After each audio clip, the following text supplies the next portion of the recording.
ससुरावा में ले छौड़िया के मजा गे। ससुरावा में ले छौड़िया के मजा गे। मिक्स बाय लोकेश निराला। कहीं तू बियाह छौड़ी देनी साजा गे। कहीं तू बियाह छौड़ी देनी साजा गे। ससुरावा में ले छौड़िया के मजा गे। ससुरावा में ले छौड़िया के मजा गे। कहीं तू बियाह छौड़ी देनी साजा गे। कहीं तू बियाह छौड़ी देनी साजा गे। ससुरावा में ले छौड़िया के मजा गे। ससुरावा में ले छौड़िया के मजा गे। ससुरावा में ले छौड़िया के मजा गे। ससुरावा में ले छौड़िया के मजा गे। पगला के भेसावा में अबौ छौड़ी गाँव गे। चाहे फाटो जूता चौड़ी चाहे फाटो पाँव गे। चाहे फाटो जूता चौड़ी चाहे फाटो पाँव गे। पगला के भेसावा में अबौ छौड़ी गाँव गे।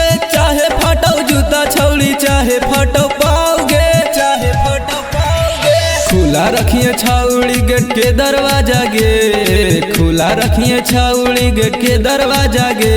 ससुरावा में जाके छौड़ी लेबो मजा गे। ससुरावा में जाके छौड़ी लेबो मजा गे।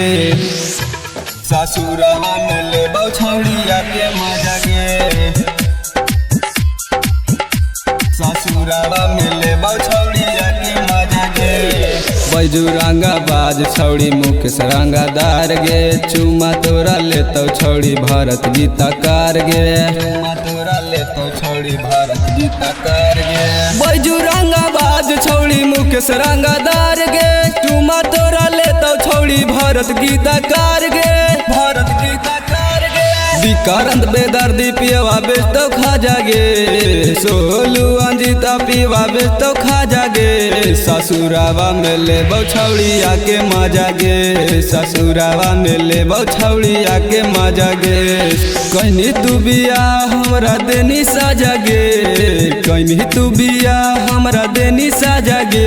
ससुरावा में जाके छौड़ी लेबो मजा गे। ससुरावा में जाके छौड़ी लेबो मजा गे।